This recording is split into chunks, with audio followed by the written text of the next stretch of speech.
PAP.fr, première plateforme immobilière sans commission, présente Sud Radio, on parle IMO.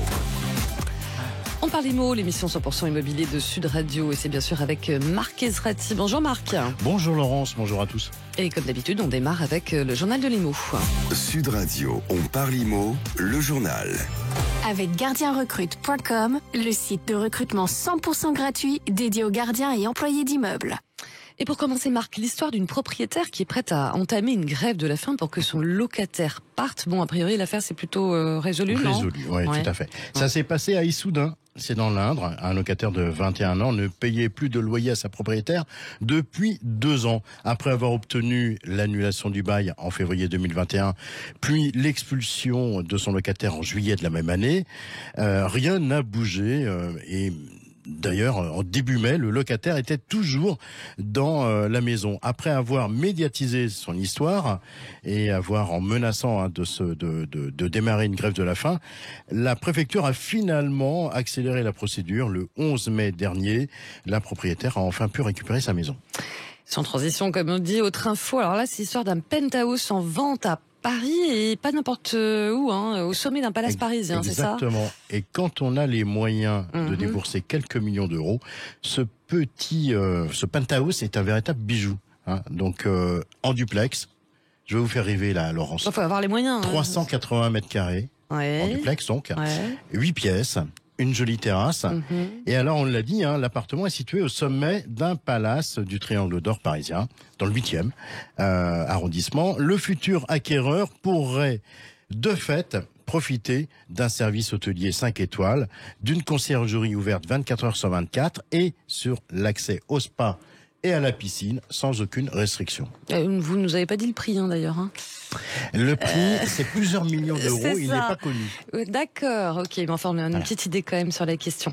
Allez, on finit avec l'annonce que vous avez sélectionnée chez nos partenaires Gardien Recrute. Et cette semaine, c'est une copropriété de 355 lots située à Clichy, dans le département des Hauts-de-Seine, qui recherche un couple de gardiens d'immeubles pour assurer quelques missions importantes, notamment la surveillance du bon fonctionnement des 8 ascenseurs de la résidence et des 2 chaufferies.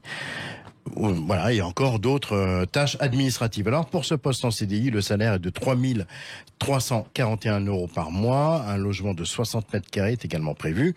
On retrouve cette annonce, comme d'habitude, sur gardienrecrute.com. Merci beaucoup, Marc, pour toutes ces infos. Et tout de suite, on retrouve l'instant Réno avec Céline Chahi.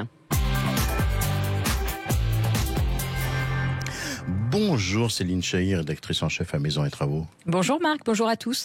Aujourd'hui, petite présentation, une fois n'est pas coutume, de la pompe à chaleur. Comment fonctionne cet équipement ? Comment peut-on l'installer ? Dans quel type de maison ?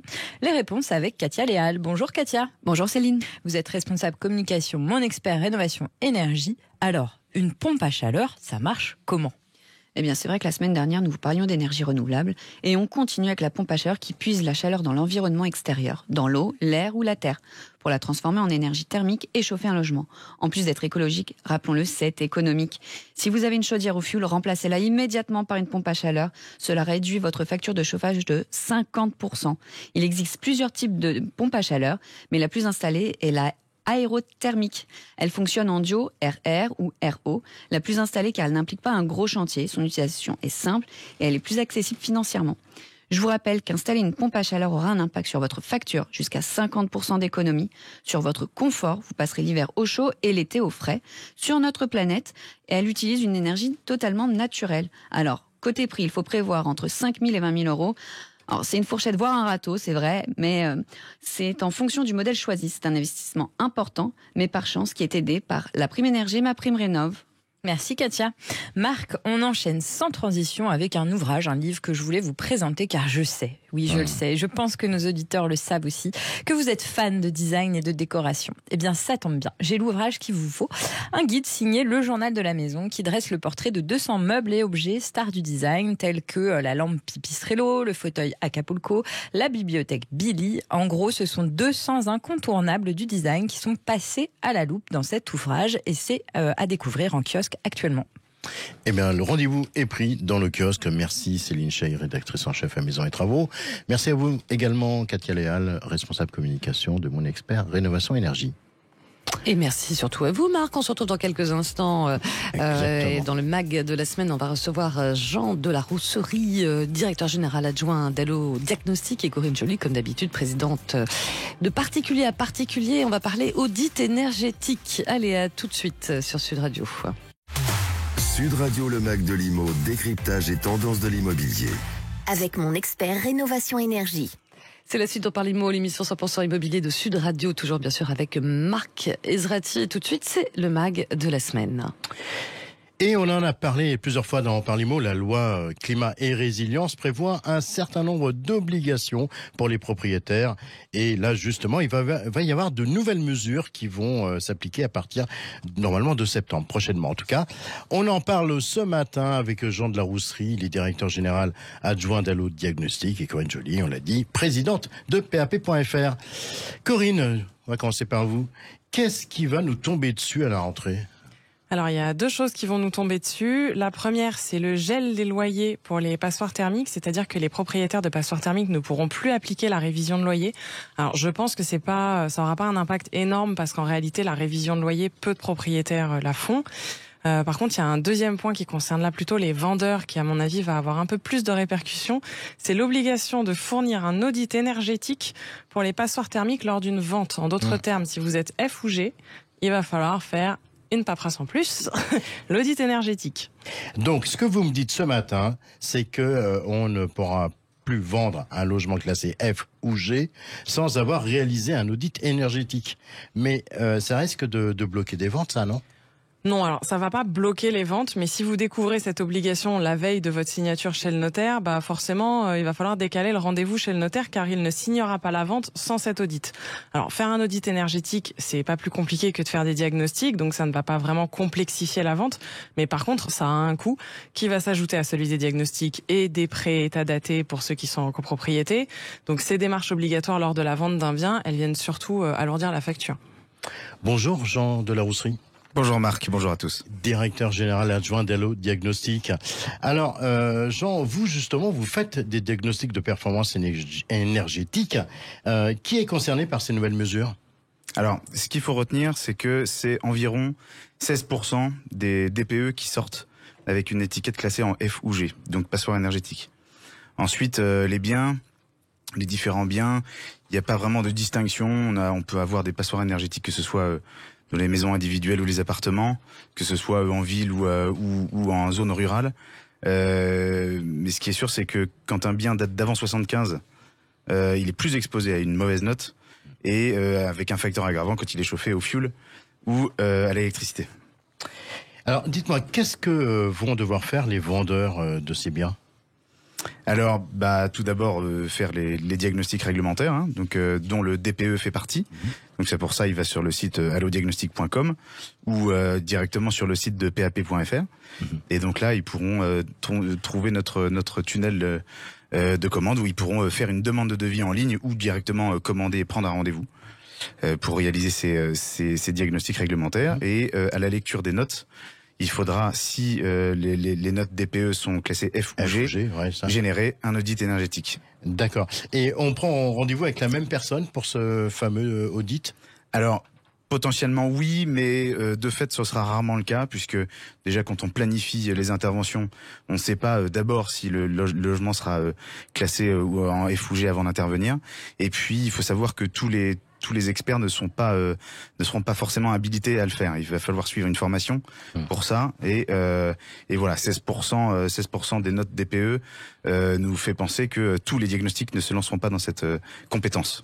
Alors, est-ce que justement en septembre, ça risque pas d'être impossible de trouver un rendez-vous pour faire un audit énergétique ?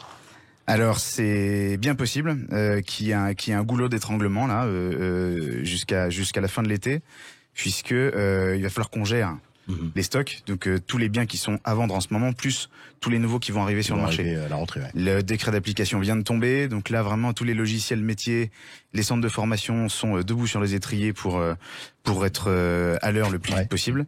Et donc voilà. Mais ensuite, on a calculé que ce sera environ une centaine de milliers d'audits par an. Donc la profession est complètement armée pour faire face à ces volumes par la suite. Oui. Alors, le rapport de l'audit, il dit quoi ? Alors, donc le but, c'est de sortir de la passoire énergétique. Donc, on va viser en fait la note B pour tous ces logements classés en F ou G. Et il y aura différents bouquets de travaux avec un premier scénario qui ira directement chercher cette note B. Et puis un deuxième scénario de travaux qui monte d'une classe en une classe. Exactement. D'accord. Étape par étape. Et puis il sera intégré à cet audit un chiffrage estimatif des travaux à prévoir. Alors le vendeur, il n'a qu'à faire cet audit, mais il n'a pas obligation à engager les travaux. Non, c'est encore à titre purement informatif. D'accord. Faut savoir quand même que on fait un chiffrage pour ça peut être l'isolation des murs, donc extérieur ou intérieur. Ça va être le remplacement des huissiers, de la ventilation, des systèmes de chauffage, etc. Donc c'est quand même des travaux qui sont assez lourds. On estime en moyenne entre 40 et 50 000 euros le chiffrage. Ouais, c'est pas rien. C'est pas rien. On peut bien évidemment pas obliger les propriétaires à le faire. Mais par contre, voilà, en tout cas, l'acquéreur s'engage en pleine connaissance de cause. Alors, tiens, justement, Corinne, ça peut avoir un impact sur le prix de vente, cet audit énergétique ? Oui, alors sachant que de toute façon, là, au fur et à mesure, là, les acheteurs sont de plus en plus sensibilisés à ce problème. Mais là, c'est vrai que je pense que cet audit va en rajouter une couche, notamment le fait que les travaux soient chiffrés. Parce que quand vous achetez un bien classé F ou G, que vous savez pas forcément ce que ça demande pour le remettre, disons, en classe, dans une meilleure classe énergétique, la négo est potentiellement plus difficile. Là, vous allez avoir un chiffrage. Si vous apprenez qu'il va falloir 40 000 euros de travaux, vous avez un argument très concret à donner au vendeur pour lui faire baisser son prix de vente. Donc, si le vendeur il en a pas déjà tenu compte dans son estimation, la réception de l'audit énergétique, ça risque de faire une petite douche. Ouais, ça j'imagine bien. Jean de la Rousserie, est-ce que vous avez un conseil pour ceux qui vont bientôt vendre leurs biens ? Eh bien, le conseil le plus précieux que je peux donner, c'est d'anticiper, parce que il faut savoir que déjà, ça fait déjà un moment que le DPE, la note DPE, doit être affichée sur les annonces dès la mise en vente des biens. On voit que c'est pas encore le cas. Les vendeurs s'y prennent encore trop au dernier moment, et donc là, s'ils continuent à s'y prendre au dernier moment, ils risquent d'avoir des surprises si leur bien est classé en passoire énergétique, puisqu'ils devront générer un audit juste derrière et donc potentiellement décaler la vente. Merci beaucoup, Jean de la Rousserie, d'être passé ce matin par les studios de Sun Radio, directeur général adjoint chez Allo Diagnostic. Vous rappelez le site internet ? allodiagnostic.com. allodiagnostic.com. Ou pap.fr. Et Corinne, justement, Corinne, en un mot, un dernier conseil. Alors non, c'est en plusieurs mots quand même. Je rejoins vraiment Jean sur la question de l'anticipation. C'est souvent les diagnostics qui sont faits un peu tard.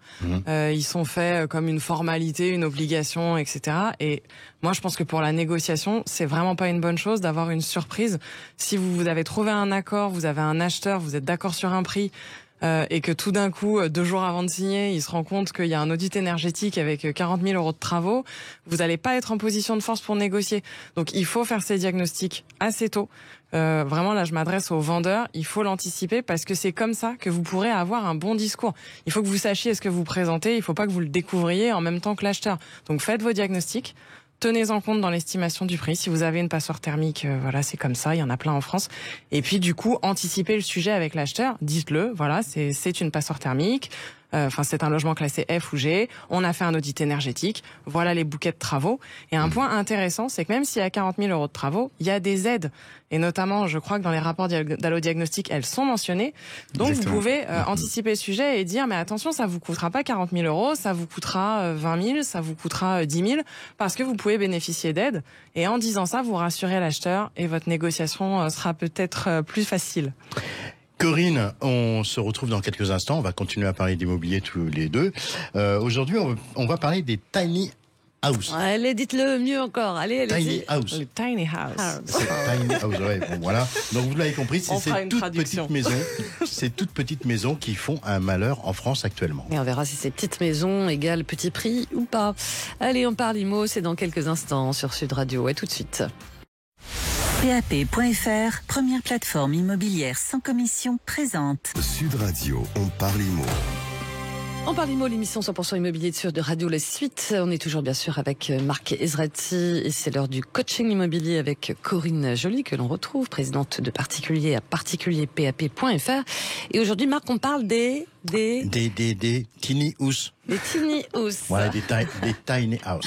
Pas Voilà. mal. Bon, alors Corinne, justement, on va donc parler de ce phénomène qui prend de l'ampleur en France, les tiny house. Donc, je sais pas si, bon, bref, mon accent est pourri, tout le monde le sait, et tout le monde en est témoin. Et pour commencer, c'est quoi ?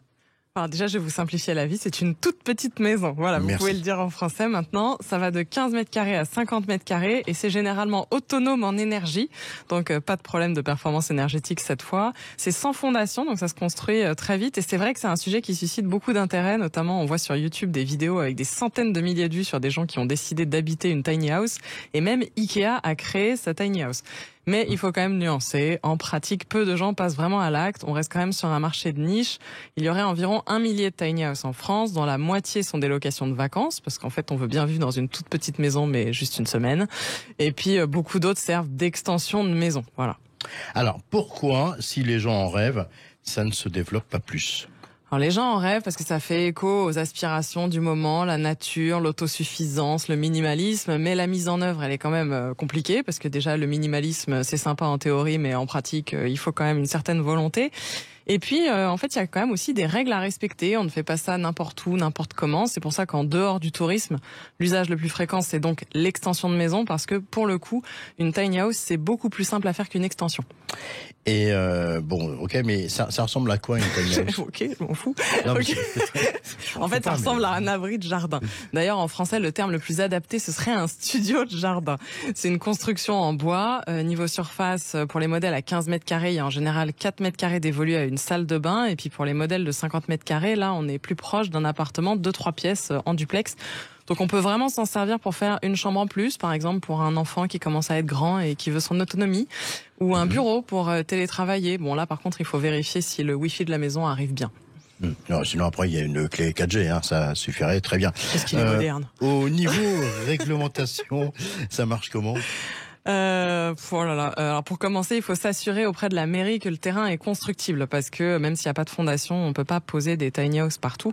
Et puis après, comme d'habitude, il y a une règle générale, c'est que si la surface est inférieure à 20 mètres carrés, c'est une déclaration préalable de travaux. Et sinon, si c'est au-dessus de 20 mètres carrés, c'est un permis de construire. Maintenant, une fois que j'ai dit ça, il faut tenir compte de toutes les règles locales que je vais pas détailler, mais en gros, vérifier si vous êtes dans un périmètre protégé, en zone urbaine, il y a encore d'autres règles. Et puis, il y a des règles d'implantation des constructions et les servitudes de vue pour savoir à quel emplacement de votre jardin vous pouvez faire votre studio de jardin. Du coup, Corinne, sur le plan fiscal, la tiny house, j'imagine que la taxe abri de jardin, elle s'applique dessus. Alors déjà, la taxe sur les abris de jardin, ça n'existe pas. C'est un mythe. Ce qui est vrai, c'est que les studios de jardin, tout comme les abris de jardin ou toute construction de plus de 5 mètres carrés, c'est-à-dire que c'est pas spécifique aux abris de jardin, elles sont soumises à la taxe d'aménagement. Donc c'est valable autant pour la construction d'une maison que pour celle d'un studio de jardin dès lors qu'il fait plus de 5 mètres carrés. En fait, ce qui déclenche la taxe, c'est la procédure administrative que vous allez enclencher, donc soit la déclaration préalable de travaux, soit le permis de construire. Dans les deux cas, vous aurez donc une taxe. Pour vous donner un ordre de grandeur, il faut compter environ 800 € par mètre carré, auquel il faut ajouter les taxes communales et départementales. Donc oui, comme d'habitude, il y a de la fiscalité. Et puisqu'on parle d'argent... Tout ça, ça casse le rêve, vous comprenez bien. Ouais, ça j'imagine, ouais. Non, mais surtout pour moi. Puisqu'on parle d'argent, combien ça coûte une tiny house ? Dites un studio de jardin, je pense que ça ira mieux. Donc un studio de jardin. Une toute petite maison. Voilà. Le prix d'un studio de 20 mètres carrés s'élève à 25 000 € environ, auquel il faut ajouter les frais de livraison, d'installation et de raccordement. Et éventuellement les frais de préparation du terrain, ce qui peut entraîner quand même un surcoût total qui avoisine souvent les 10 000 €, voire plus. Pensez à une chose, c'est que plus le studio est éloigné de la maison et des réseaux d'électricité et d'eau, plus la note augmentera parce qu'il faut bien raccorder quand même. Il y a des prestataires qui incluent ces frais annexes directement dans leur offre et qui ont donc tout inclus. Et là, pour 20 mètres carrés, vous serez à peu près à 35 000 €, donc c'est quand même... Ouais, c'est quand même pas donné. Exactement. Une yourte, ça serait pas plus... économique? Alors, si, c'est plus économique qu'une yourte. Maintenant, si vous voulez installer votre fils qui commence à devenir grand, il va peut-être être moins content avec sa yourte. Donc oui, c'est moins cher, ça coûte entre 5 000 et 10 000 €, mais c'est pas non plus le même niveau de confort et d'aménagement. Un studio de jardin, c'est comme un mobil-home ou une cabine de bateau, c'est vraiment ultra optimisé en termes de plan, de rangement et d'espace. C'est moins le cas pour une yourte, donc là c'est rigolo, mais c'est moins confortable. Et après, je voulais parler encore d'une autre alternative. Peu connu pour l'instant, c'est le conteneur maritime. C'est le truc qu'on empile sur les ports et qui sont remplis de marchandises asiatiques. Eh ben, il est possible d'en acheter un. Et de le faire aménager en petit logement d'appoint. Alors le conteneur, il coûte 2 000 € et pour l'aménagement, il y a des sociétés spécialisées, ça revient entre 1 000 et 2 000 € par mètre carré. Donc bon, à la fin, le coût se rapproche du studio de jardin, mais c'est une autre ambiance. Ça peut être rigolo, un conteneur maritime. Voilà, le conteneur, ça peut être pas mal pour installer un bureau au fond du jardin. Ok, pour finir, on s'adresse à qui si on veut installer un tel équipement dans son jardin? Dans tous les cas, une société spécialisée, parce qu'on est sur des marchés de niche avec quelques acteurs spécialisés qui ne font que ça, qu'il s'agisse de studios de jardin, de yourtes ou de conteneurs maritimes aménagés. Donc je vous conseille de les chercher sur Internet, de regarder ce qu'elles ont déjà construit, de leur demander des exemples. Et voilà. Corinne, j'ai une petite info quand même. On a reçu, pas plus tard que hier, vendredi, un communiqué de presse qui nous annonçait une société qui fabrique des tiny house, que leur marché avait augmenté en un an de plus 234%. Alors, c'est bien. Je vous dis, effectivement, c'est tendance. Mais attention, plus 234% sur 1000, ça fait toujours pas un truc dingue. Oui, on est d'accord. Ouais, voilà, c'est bon, il faut se méfier. Mais enfin, c'est effectivement un phénomène qui se développe et on le voit puisque les constructeurs de ces tiny house nous informent, nous, à On Parle Immo et dans d'autres médias, de l'augmentation de leurs ventes récentes. C'est un mode de vie très, c'est autonome en énergie, c'est quand même rassurant en ce moment. Et c'est surtout quelque chose qu'on a vu apparaître après les confinements de 2020 et 2021. Merci Corinne. De rien. Merci Corinne pour toutes ces infos. On rappelle à ceux qui nous écoutent qu'ils peuvent eux aussi bénéficier de conseils en s'inscrivant gratuitement sur pap.fr. Tout de suite, le coup de cœur, non? Ah bah oui, c'est vrai que c'est le coup de cœur. Bah alors, il a oublié le coup de cœur. On parle Immo. Bon, c'est moi qui vais le faire à la place de Marc Ezrati. On part où cette semaine? On part où, Corinne? On part dans un joli village du Quercy-Blanc, un village de 400 habitants qui est situé dans le département du Tarn-et-Garonne. On est à 1 heure de Toulouse, 40 minutes de Montauban et 35 minutes d'Agen. Et c'est très charmant. Et il s'agit d'une maison. Oui, il s'agit d'une belle maison et pour le coup, c'est pas une tiny house. Elle est assez grande, toute en pierre et elle date, attention, de l'an 1450. Oh là. Voilà. Elle ne fait pas son âge puisqu'elle est en bon état et elle a un diagnostic de performance énergétique qui est à D. Donc c'est quand même pas mal pour une maison construite en 1450. Oui, ça, je veux bien vous croire. Qu'est-ce qu'on y trouve dans cette maison ? De la pierre apparente, des poutres, du cachet, quoi. Et puis, accessoirement, il y a 7 pièces principales, dont 5 chambres, pour une superficie totale de 200 mètres carrés. Et petit détail, il y a une climatisation réversible, donc qui fait chauffage l'hiver dans toutes les pièces de la maison. Est-ce qu'il y a un jardin sur cette propriété ? Alors oui, vous pouvez mettre des studios de jardin partout si c'est pas assez grand pour vous. Il y a plus d'1 hectare de jardin et il y a même un lac de 2000 mètres carrés dessus. Mais pour se baigner, je vous recommande plutôt la piscine parce que il y a aussi une piscine. Eh oui. Ouais, d'accord. Quel est le prix de ce bijou ? Eh ben, on est à 360 000 €, ce qui fait 1 800 € du mètre carré. Donc c'est vraiment sympa pour se mettre au vert ou pour se lancer dans une activité de chambre d'hôte parce qu'on est aussi dans une région touristique. Exactement. Bonne idée. Bonne idée. Merci Corinne Joly, présidente de Particulier à Particulier, PAP.fr. À très bientôt. Les images de ce bien, on les retrouve sur les réseaux sociaux de Sud Radio dès la fin de l'émission. On peut aussi contacter notre standard 0826 300 300. Allez, tout de suite, c'est le 48 secondes avec Frédéric Fougerard. Sud Radio, on parle Immo, les 48 secondes. Avec Techway by Foncia pour vivre dans un environnement sûr et sain. Bonjour Frédéric Fougerard, directeur de la communication du groupe Emeria. Frédéric, peut-on se rétracter sans frais lors d'un achat immobilier ? Bonjour Marc. C'est une question importante et fréquente. Sachez que dès la signature du compromis de vente, le vendeur et l'acheteur d'un bien immobilier sont engagés. Par conséquent, ils doivent respecter cet engagement. Il existe toutefois des possibilités de rétractation pour l'acquéreur qui a signé le compromis de vente.